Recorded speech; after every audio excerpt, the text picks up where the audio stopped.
आप सभी का बहुत बहुत स्वागत है। आरबीएससी हिंदी ज्ञान की श्रृंखला में कक्षा 10 के अंतर्गत हम व्याख्या अध्ययन कर रहे थे। उसी भाग में आज हम क्षितिज पुस्तक के दूसरे अध्याय लक्ष्मण परशुराम संवाद, जो कि गोस्वामी तुलसीदास द्वारा रचित है,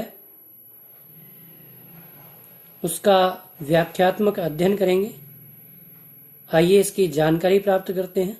देखिए, लक्ष्मण परशुराम संवाद रामचरितमानस के बालकांड से अवतरित है और यह तब प्रारंभ होता है जब राजा जनक की सभा में सीता स्वयंवर सभा का आयोजन किया जाता है और उस सभा के दौरान राम शिव के धनुष को खंडित करते हैं और इस धनुष के खंडित होने की सूचना परशुराम को प्राप्त होती है, तो वह अत्यधिक क्रोधित होते हैं और क्रोध पूर्वक सभा में उपस्थित होते हैं। लक्ष्मण व परशुराम के मध्य व्यंग्यात्मक कथोपकथन होता है, उसी का यहाँ चित्रण किया गया है। आइए देखते हैं। देखिए, हमारी व्याख्या सदैव संदर्भ से प्रारंभ होगी, तो इसके संदर्भ में यह कहा जा सकता है कि प्रस्तुत काव्यांश हमारी पाठ्य पुस्तक क्षितिज में भक्त कवि गोस्वामी तुलसीदास द्वारा रचित रामचरितमानस के बालकांड से अवतरित है। आगे मैं आपको प्रसंग बताता हूं।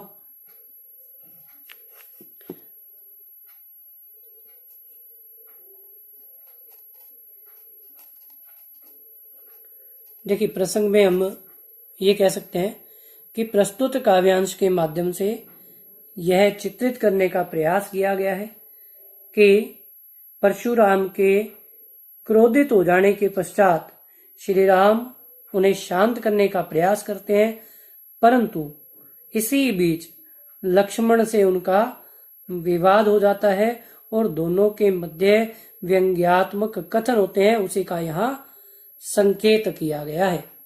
देखिए, व्याख्या की बात करते हैं। नाथ शंभु धनु भंजनिहारा। देखिए, नाथ का अर्थ है स्वामी या प्रभु। शंभु धनु शिव के धनुष, शंभु के शिव के धनुष को। भंजनिहारा, भंजनिहारा का अर्थ है तोड़ने वाला। देखिए, नाथ का अर्थ है स्वामी अथवा प्रभु।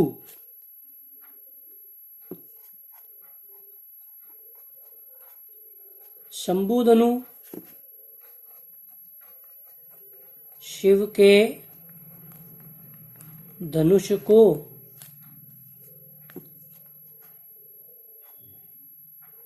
भंजनिहारा अर्थात तोड़ने वाला। होई का अर्थ है होगा। केहू यानी कोई, एक यानी एक, दास यानी सेवक, तुम्हारा यानी तुम्हारा।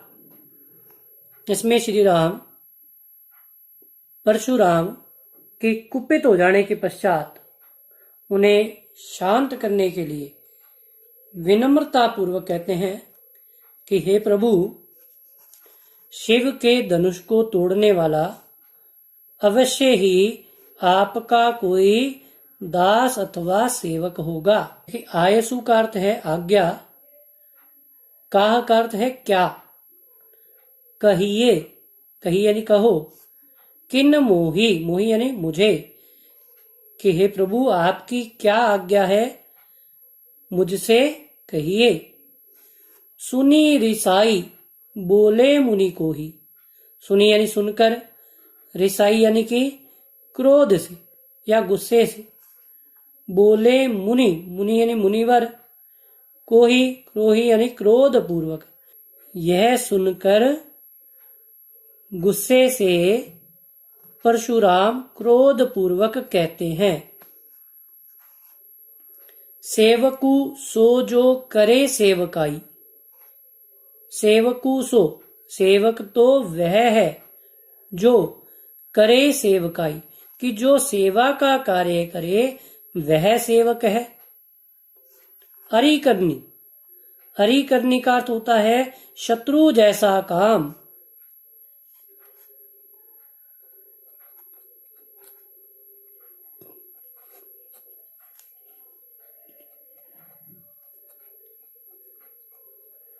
अरि करनी, शत्रु जैसा काम। करी, करिय लड़ाई, करिए, करिए का अर्थ है किया है।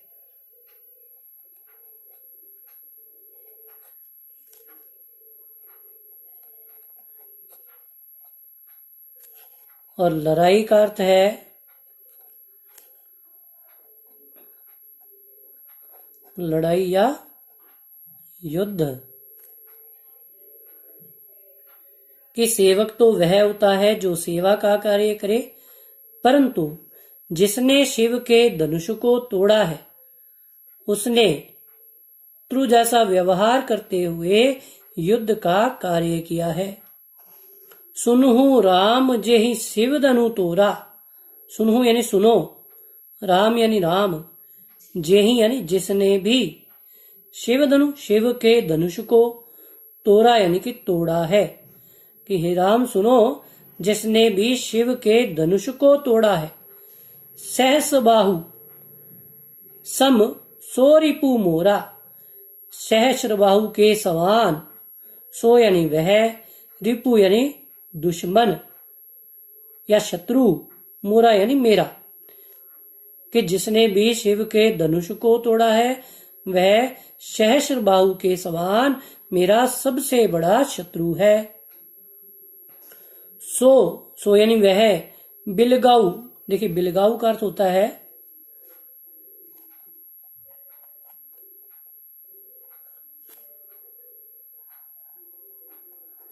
अलग खड़ा हो जाए।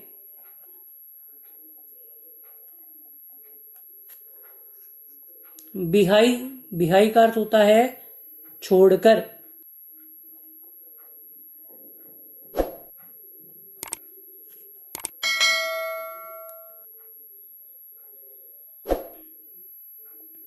समाजा, वह अब इस समाज को छोड़कर अलग खड़ा हो जाए, या राजाओं को छोड़कर अलग खड़ा हो जाए।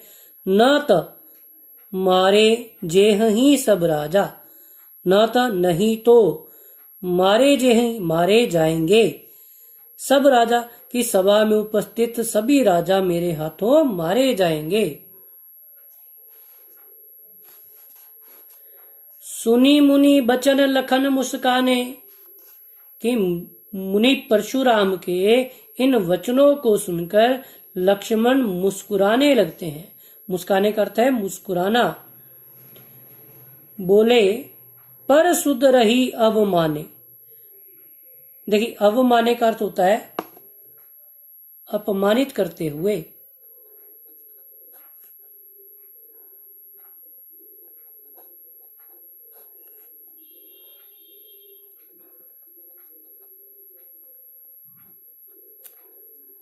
और अब लक्ष्मण परशुराम को अपमानित करते हुए बोलते हैं, बहु धनु ही तोरी लरिकाई।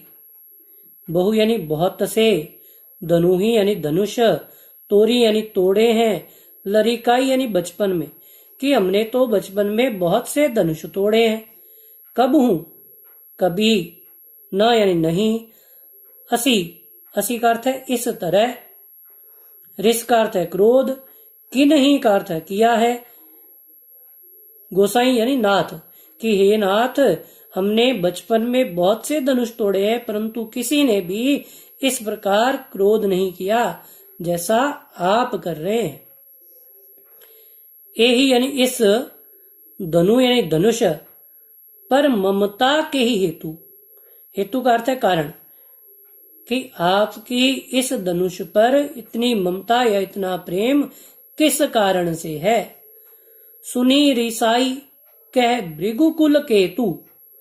यह सुनकर, रिसाई यानी क्रोध से भरकर, कह भृगुकुल केतु, भृगुकुल के वंशज परशुराम क्रोध पूर्वक कहते हैं, रे नृप बालक काल बस।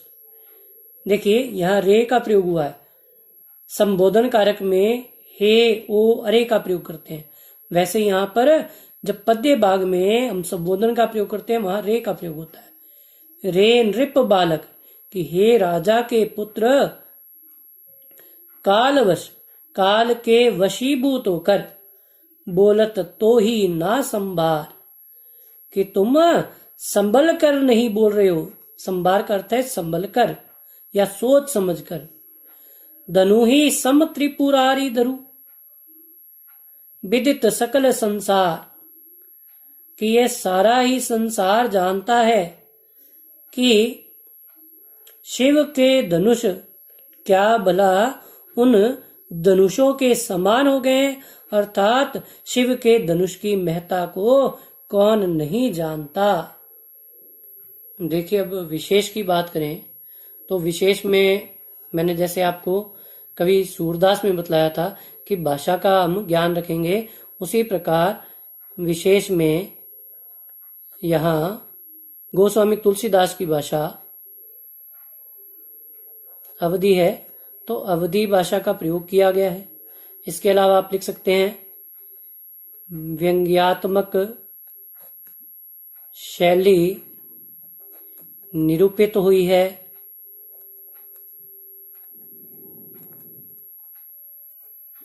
या फिर ये देखिए सहस बाहु सम सो रिपु मोरा, इस पंक्ति में उपमा अलंकार है। सेवक सो जो करे सेवकाई, इसमें उपमा अलंकार का प्रयोग है।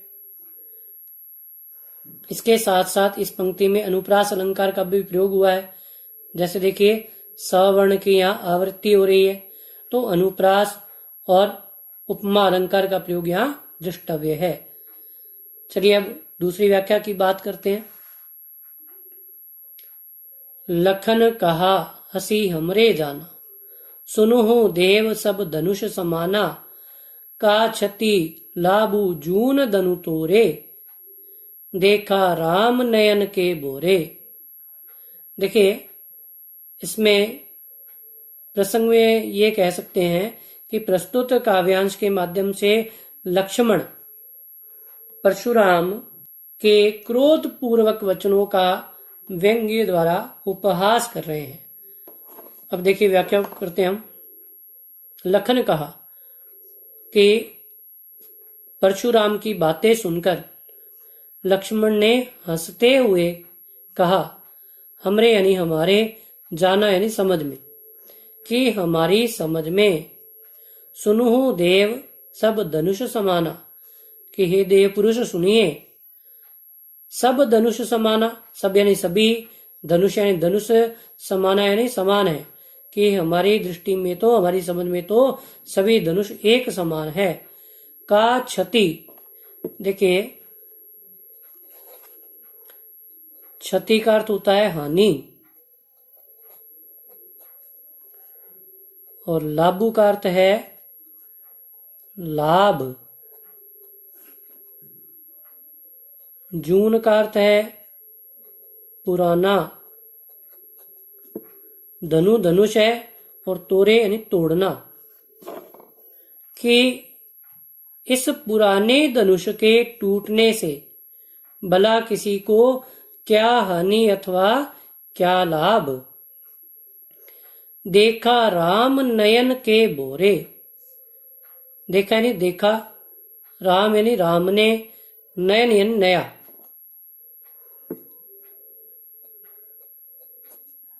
कि श्री राम ने तो इसे नया, बोरे का अर्थ है ब्रह्म से, कि श्री राम ने तो इसे नए के ब्रह्म से परखा था या नया जानकर परखा था। छुवत टूट रघुपत ही ना दोषु। छुवत का अर्थ है छूते ही, टूट यानी टूट गया, रघुपति का अर्थ है राम, न यानी नहीं, दोषु यानी दोष। इसी कारण इसमें राम का कोई दोष नहीं है, क्योंकि यह तो छूते ही टूट गया। मुनि बिनु काज करिय कत रोषु, कि हे मुनिवर बिन काज का अर्थ है बिना कारण के।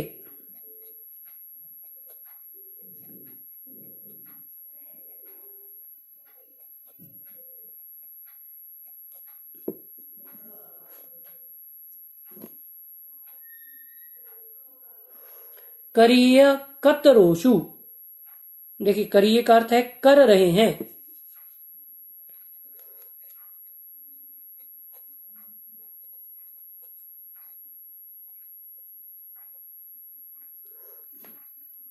कत यानी क्यों, और रोषु यानी क्रोध, कि हे मुनिवर आप बिना किसी कारण के इतना क्रोध क्यों कर रहे हैं। बोले चितई परशु की ओरा, परशुराम अपने फरसे की ओर देखते हुए कहते हैं। देखिए फरसा क्या है, फरसा परशुराम जी का शस्त्र है। रे सठ सुने ही सुभाव ना मोरा, देखिए फिर संबोधन आ गया कि हे सठ, सठ का अर्थ होता है मूर्ख, सुने ही का अर्थ है सुना है, सुभाव यानी स्वभाव, ना यानी नहीं, मुरा यानी मेरा, कि हे मूर्ख तुमने मेरे स्वभाव के बारे में नहीं सुना है। बालकु बोली बंधु नहीं तो ही, बालकु यानी बालक, बोली यानी जानकर, बंधु यानी मारा, नहीं यानी नहीं, तो ही यानी तुम्हें, कि मैंने अब तक तुम्हें बालक जानकर नहीं मारा अथवा बालक जानकर छोड़ दिया। केवल मुनि जड़ जान ही मोही, जड़ का अर्थ सामान्य, कि तुम मुझे केवल एक सामान्य मुनि समझ रहे हो। बाल ब्रह्मचारी अति को ही, कि मैं ब्रह्मचर्य व्रत का पालन करने वाला हूँ। अति यानी अत्यधिक, को ही यानी क्रोधित, और अत्यधिक क्रोधी स्वभाव का हूँ। विश्व विदित, विश्व विदित का अर्थ है संपूर्ण संसार जानता है। क्षत्रिय कुल द्रोही, कि मैं क्षत्रियों के कुल का दुश्मन हूँ, द्रोही या शत्रु बोलते हैं जिसे, कि मैं क्षत्रियों के कुल का शत्रु हूँ।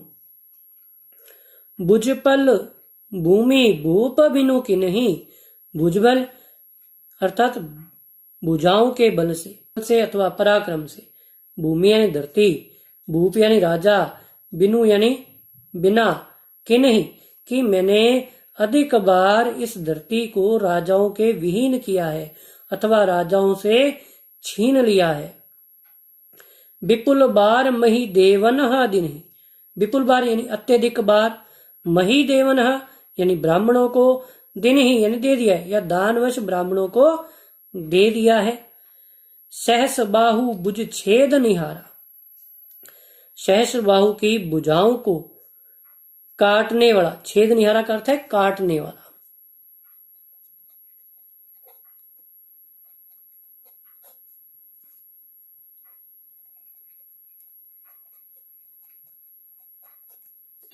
परशु बिलोकु महीप कुमारा, कि हे राजा के पुत्र तुम मेरे इस फरसे की ओर भली भांति देख लो, जो सहस्र बाहु की भुजाओं को भी काटने वाला है। मातु पित ही जनी सोच बस, देखिए सोच बस का अर्थ होता है चिंतित करना।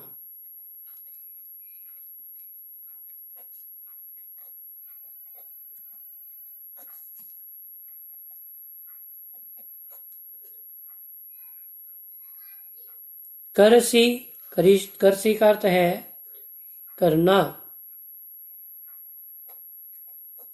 या फिर करो, कि हे राजा के पुत्र तुम अपने माता पिता को चिंतित मत करो या शोक मग्न मत करो। गर्भन का अर्भक दलन, गर्भन गर्भनः का अर्थ होता है गर्भ में पल रहे। गर्भनः गर्भ में पल रहे। अर्भक का अर्थ है बच्चे। दलन का अर्थ होता है नष्ट करना। परशु मोर अति घोर, कि मेरा यह फरसा अत्यधिक भयंकर है। देख, घोर का अर्थ भयंकर, कि जो जिसके प्रभाव द्वारा क्षत्रिय रानियों के गर्भ में पल रहे बच्चे भी नष्ट हो जाते हैं अथवा उनका मर्दन हो जाता है। तो ये थी आपकी दोनों व्याख्याएं। विशेष की बात करें तो इसके विशेष में भी देखिए, एक तो बात ये कह सकते हैं कि अवधी भाषा का प्रयोग हुआ है।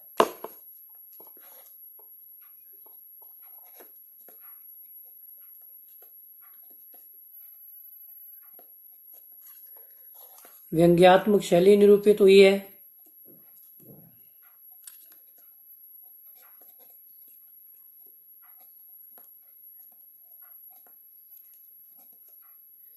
इसके अलावा देखिए, ये जो पंक्ति है आपकी, छुअत टूट रघुपत ही ना दोषु, कि यह छूते ही टूट गया। तो इसमें अतिशोक्ति अलंकार का प्रयोग हुआ है।